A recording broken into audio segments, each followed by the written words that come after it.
दोस्तों नमस्कार। सक्सेस उत्तराखंड के इस एजुकेशन प्लेटफॉर्म पर आपका एक बार पुनः स्वागत। दोस्तों इस करंट अफेयर्स की सीरीज़ में हमने 20 वीडियो कंप्लीट कर चुकी है, जिसका लिंक आपको डिस्क्रिप्शन बॉक्स में मिल जाएगा। और आज की हमारी 21वीं वीडियो रहेगी, जो भी आपकी बायोलॉजिकल रहने वाली है। तो दोस्तों शुरू करते हैं अपने वीडियो को। उससे पहले अगर आप हमारे चैनल में नए हैं तो हमारे चैनल को सब्सक्राइब कीजिए, लाइक कीजिए और शेयर कीजिए अपने सभी दोस्तों के साथ। तो बढ़ते वीडियो की तरफ। पहला करंट अफेयर्स हमारा यहाँ पर रहने वाला है। तो फर्स्ट करंट अफेयर्स है हमारा, recently the tourism board of which country has received the gold award of Pacific Asia Travel Association। तो किस देश के टूरिज्म बोर्ड ने आपका पैसिफिक एशिया ट्रैवल एसोसिएशन में गोल्ड मेडल जीता है? तो कौन है आपका? नेपाल। तो किस कंट्री ने जीता है? आपका नेपाल ने जीता है। तो ये हिंदी में आपको कह रहा है कि हाल ही में किस देश के पर्यटन बोर्ड को पैसिफिक एशिया ट्रैवल एसोसिएशन का स्वर्ण पदक मिला है? तो आपका किसको मिला है? नेपाल को मिला है। किसको मिला है? नेपाल। अगला हमारा, recently which country has return 2 copies of the holy book of Sikhism Guru Granth Sahib to the Indian embassy. हाल ही में किस देश ने भारतीय दूतावास को सिख धर्म के पवित्र ग्रंथ गुरु ग्रंथ साहिब को की 2 प्रतियां लौटा दी है? तो किस देश ने लौटाई है भारतीय दूतावास को? तो जो भारतीय दूतावास है, सिख धर्म के पवित्र ग्रंथ कौन सा है दोस्तों? आपको ध्यान रखना है, जो नए हैं, जिनको नहीं पता है, तो जो आपका सिख धर्म का जो आपका पवित्र ग्रंथ है, जैसे हिंदू धर्म का पवित्र ग्रंथ कौन सा है? गीता है। मुस्लिम धर्म का कौन सा है? आपका कुरान है। ईसाई धर्म का आपका क्या है? बाइबल। वैसे ही आपका सिख धर्म का जो पवित्र ग्रंथ है वो है आपका गुरु ग्रंथ साहिब। क्या है? गुरु ग्रंथ साहिब। ठीक है दोस्तों, तो ये आपको ध्यान रखना है। तो किस देश के ने भारतीय दूतावास को गुरु ग्रंथ साहिब पवित्र ग्रंथ जो है उसकी 2 प्रतियां लौटा दी है? तो किस देश ने लौटाई है? आपकी कतर ने लौटाई। किसने दोस्तों? कतर ने लौटाई है। तो ये भी आपको नोट करना है। नेक्स्ट है आपके पास, recently Vistara airlines will be merged with which airlines. तो हाल ही में जो विस्तारा एयरलाइन है वो किस एयरलाइन के साथ विलय हुआ है? तो आपका किस एयरलाइन के साथ विलय हुआ है? एयर इंडिया के साथ। किसके साथ? एयर इंडिया के साथ। जो विस्तारा एयरलाइन है वो किसके साथ मर्ज हुआ है? आपका किस एयरलाइन के साथ मर्ज हुआ है? तो एयर इंडिया के साथ ये क्या हुआ है? मर्ज हुआ है दोस्तों। तो ये आपको ध्यान रखना है। नेक्स्ट हमारा, recently the seventh foundation day of India Post Payment Bank. क्या है? India Post Payment Bank which plays an important role in promoting financial inclusion was celebrated on which date? आपका क्या है? Recently the 7th foundation day, जो India Post Payment Bank है, इसका 7th foundation day मनाया गया। Which plays an important role in promoting financial inclusion. तो promoting financial inclusion में इनका महत्वपूर्ण रोल क्या रहा?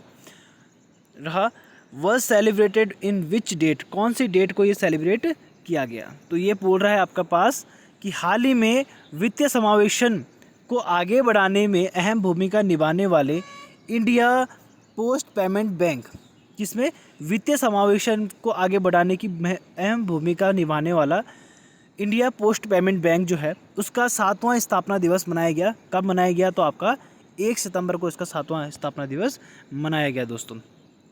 कब मनाया गया? 1 सितंबर को आपका इसका क्या है? 7वां स्थापना दिवस मनाया गया। तो यानी आपको कह सकते हो कि आज से 2017 में आपका क्या हुआ? ये क्या है? इंडिया पोस्ट पेमेंट बैंक की स्थापना हुई है और इसका 7वां स्थापना दिवस कब मनाया गया? 1 सितंबर 2024 को इसका 7वां स्थापना दिवस मनाया गया। नेक्स्ट हमारा, recently who has been appointed as the deputy chief of the Indian air force. हाल ही में किसको भारतीय वायुसेना का उप प्रमुख नियुक्त किया गया है? तो भारतीय वायुसेना का उप प्रमुख किसे नियुक्त किया गया है? तो श्री तेजेंद्र सिंह। किसका? मिस्टर तेजेंद्र सिंह को आपका deputy chief of Indian air force बनाया गया दोस्तों, यानी भारतीय वायुसेना का उप प्रमुख नियुक्त किया गया है। तो ये आपको दोस्तों ध्यान रखना है कि हाल ही में किसको भारतीय वायुसेना का उप प्रमुख नियुक्त किया गया है, तो श्री मिस्टर तेजेंद्र सिंह। तो आपको ध्यान रखना है श्री तेजेंद्र सिंह को आपका भारतीय वायुसेना का उप प्रमुख यानी deputy chief of Indian air force बनाया गया।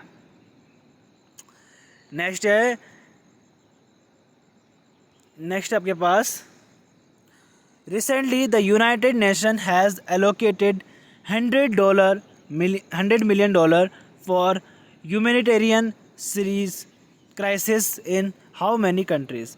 हाल ही में संयुक्त राष्ट्र संघ ने कितने देशों में मानवीय संकटों के लिए $100 मिलियन आवंटित किए हैं। तो संयुक्त राष्ट्र संघ द्वारा आपका कितने देशों में जो मानवीय संकट आ रहे हैं उसके लिए $100 मिलियन आवंटित किए हैं। तो कितने देशों को किया है, आपका 10 देशों को किया है दोस्तों, यानी 10 कंट्रीज़ को आपको यूनाइटेड नेशन द्वारा ह्यूमैनिटेरियन क्राइसिस के लिए $100 मिलियन आपके डोनेट किए गए। क्या किए गए? $100 मिलियन डोनेट किए गए।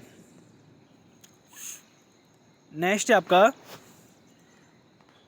who recently launched the TANASER-1 satellite to detect major emitters of carbon dioxide and methane. हाल ही में किसने कार्बन डाइऑक्साइड और मीथेन के प्रमुख उत्सर्जकों का पता लगाने के लिए TANASER-1 उपग्रह लॉन्च किया है। तो हाल ही में किसने कार्बन डाइऑक्साइड यानी CO2 और मीथेन यानी CH4 के प्रमुख उत्सर्जक, इनके जो प्रमुख उत्सर्जक हैं उनका पता लगाने के लिए आपका TANASER-1 सैटेलाइट लॉन्च किया है। क्या है? TANASER-1 सैटेलाइट लॉन्च किया है। तो किसने किया? आपका नासा ने किया है। किसने किया है दोस्तों? नासा ने किया है। किसने किया है? नासा ने किया है। हाल ही में किसने कार्बन डाइऑक्साइड और मीथेन के प्रमुख उत्सर्जकों का पता लगाने के लिए TANASER-1 सैटेलाइट का लॉन्च किया है। तो आपसे ये भी क्वेश्चन पूछ सकता है कि नासा द्वारा हाल ही में CO2 और मीथेन के प्रमुख उत्सर्जकों का पता लगाने के लिए कौन सा सैटेलाइट लॉन्च किया गया है। तो ये भी आपको ध्यान रखना है, TANASER-1 सैटेलाइट। तो क्वेश्चन किसी भी तरीके से पूछ सकता है, आंसर एक ही है। ठीक है दोस्तों, तो आपको ये ध्यान रखना है। तो TANASER-1 सैटेलाइट किसके लिए लॉन्च किया गया है? आपका CO2 और मीथेन का उत्सर्जकों का पता लगाने के लिए किसके द्वारा लॉन्च किया गया? तो नासा द्वारा लॉन्च किया गया। नेक्स्ट है आपका who is the first Indian parashooting athlete. क्या है आपका? Parashooting athlete to win a medal in the pistol event. तो पिस्टल स्पर्धा के मेडल जीतने वाली पहली भारतीय पैराशूटिंग एथलीट कौन है? तो पिस्टल स्पर्धा में मेडल जीतने वाली पहली भारतीय पैराशूटिंग एथलीट कौन है? तो भारतीय पैराशूटिंग एथलीट कौन है? तो रुबीना फ्रांसिस। कौन है? रुबीना फ्रांसिस। तो पिस्टल स्पर्धा में मेडल जीतने वाली पहली भारतीय पैराशूटिंग एथलीट कौन है? आपका Rubina Francis. Who is the first Indian parashooting athlete to win medal in the pistol event. Okay दोस्तों, तो याद रखना आपका पिस्टल स्पर्धा में आपका पहली भारतीय पैराशूटिंग एथलीट कौन है? आपका रुबीना फ्रांसिस। तो आपसे ये भी कोई भी क्वेश्चन पूछ सकता है कि रुबीना फ्रांसिस का संबंध किससे है? तो ये एक है पैराशूटिंग एथलेटिक है जो पिस्टल स्पर्धा में इन्होंने मेडल जीता है। तो ये भी आपको दोस्तों ध्यान रखना है। नेक्स्ट आपके पास according to a report by the International Labour Organization. क्या है? International Labour Organization, what is the rank of India in the world in terms of gig economy. क्या है?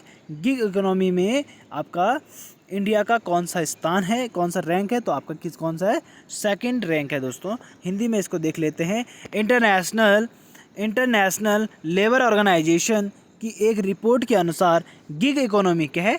गिग इकोनॉमी के मामले में भारत दुनिया में कौन सा स्थान है? तो आपका दूसरा स्थान है। किसमें? आपका गिग इकोनॉमी में। तो गिग इकोनॉमी में भारत का कौन सा स्थान है? दूसरा स्थान है। और ये रिपोर्ट किसके द्वारा ऑर्गेनाइज की जाती है? तो इंटरनेशनल लेबर ऑर्गेनाइजेशन के द्वारा किया जाता है, यानी अंतर्राष्ट्रीय मजदूर संगठन द्वारा ये रिपोर्ट जारी की जाती है। और गिग इकोनॉमी में गिग इकोनॉमी में भारत का स्थान कौन सा है? तो आपका दूसरा स्थान है। तो आपसे डायरेक्टली ये भी क्वेश्चन बन सकता है कि गिग इकोनॉमी में भारत का कौन सा स्थान है? तो कौन सा स्थान है आपका? दूसरा स्थान है गिग इकोनॉमी में। तो गिग इकोनॉमी आपको याद रखना है दोस्तों। नेक्स्ट हमारे पास from which state does the maximum migration take place employment and education in India? From which state, कौन से स्टेट में does the maximum migration take place for employment and education in India? क्या है? Employment and education in India. तो क्या है दोस्तों? उत्तर प्रदेश। यानी भारत में रोजगार और शिक्षा के लिए सबसे ज़्यादा पलायन किस राज्य से होता है? तो सबसे ज़्यादा पलायन किस राज्य से हो रहा है? आपका उत्तर प्रदेश से हो रहा है। किससे हो रहा है? उत्तर प्रदेश से हो रहा है दोस्तों। तो आपको ध्यान रखना है, रोजगार और शिक्षा के लिए सबसे ज़्यादा पलायन किस राज्य से हो रहा है? तो आपका उत्तर प्रदेश से सबसे ज़्यादा पलायन हो रहा है रोजगार के लिए। अगला हमारा by August in the financial year 2024-25 coal production has reached how many million tons? तो आपको ध्यान रखना है दोस्तों, वित्त वर्ष 2024-25 में अगस्त तक कोयले का उत्पादन कितने मिलियन टन तक पहुंच गया है? तो कितने मिलियन टन तक आपका जो है कोयले का उत्पादन पहुंच चुका है दोस्तों 2024-25 में? आपका अगस्त 2024-25 तक कोयले का उत्पादन कितने मिलियन टन तक पहुंच गया है? तो आपका 384, ठीक है, 384 मिलियन टन तक पहुंच चुका है। 384 मिलियन टन तक आपका जो है कोयले का उत्पादन पहुंच चुका है 2024-25 तक। नेक्स्ट है हमारा the cabinet has approved how many kilometre long a new railway line project to provide the shortest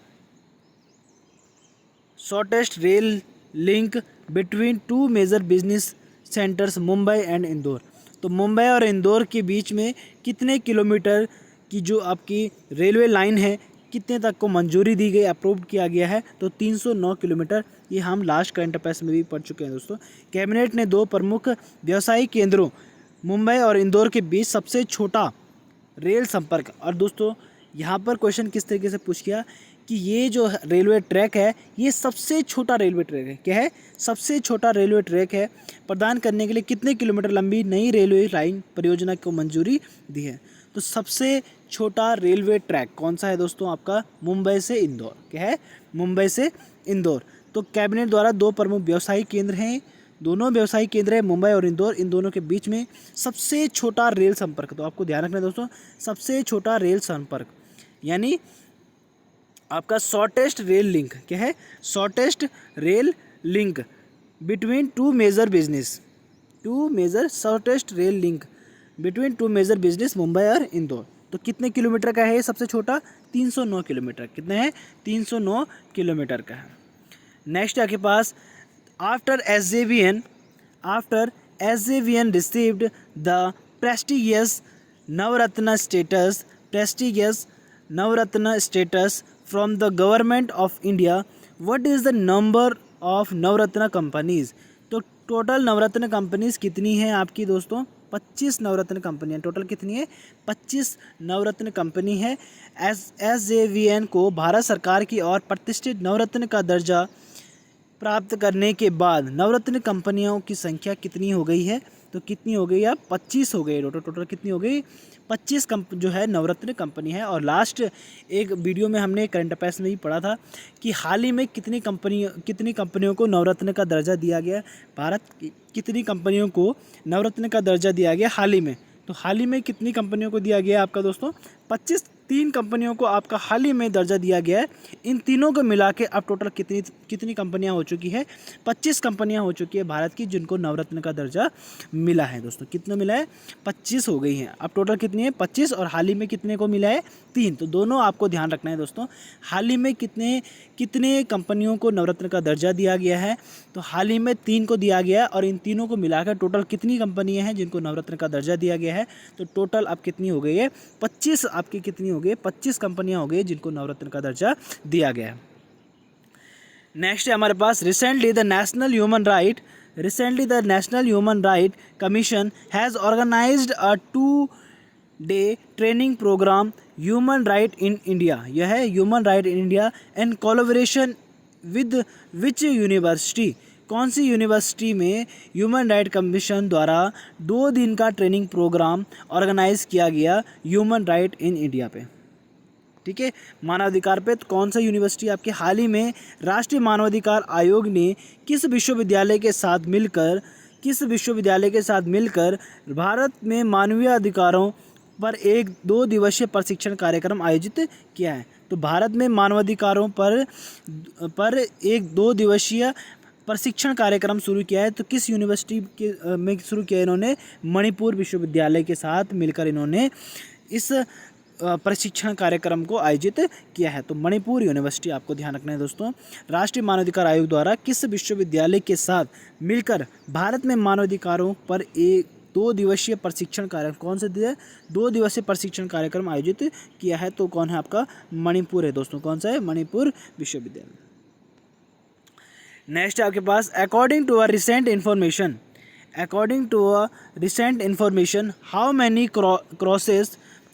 how many crores has the total number of accounts opened under the प्रधानमंत्री जन धन योजना till 14 अगस्त 2024।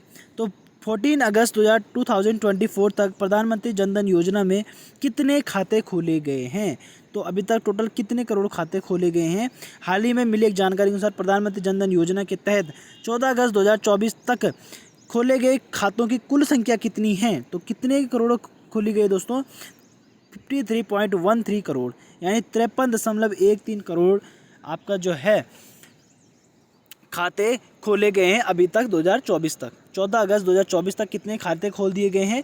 तो 53.13 करोड़ खाते खोले गए हैं। तो आपसे डायरेक्टली पूछ भी सकता है कि 2024 तक कितने खाते खोले गए हैं? तो 2024 तक कितने खाते खोले गए हैं टोटल?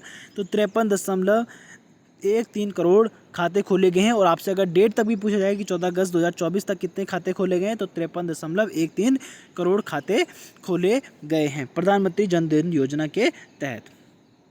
तो ये तो दोस्तों हमारे इंपॉर्टेंट करंट अफेयर्स जिनके बारे में हमने बात करी। तो आज का आपके पास जो सुविचार है, एक समय में एक काम कीजिए और ऐसा करते समय अपनी पूरी आत्मा उसमें ढाल दें और बाकी सब कुछ भूल जाना ही सर्वोत्तम होता है। यानी दोस्तों अगर आप कुछ काम कर रहे हो तो एक ही काम को कीजिए, आप जगह जगह मत भटकिए।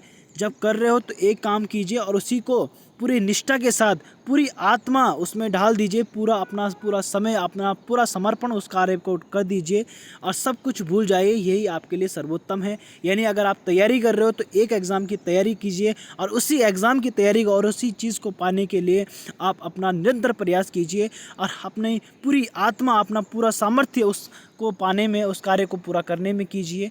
उस तैयारी में लग जाइए। आप जीवन में ज़रूर कामयाब होंगे दोस्तों, परंतु आपको एक ही काम में एक निष्ठ होकर आपको उसमें काम करना है दोस्तों।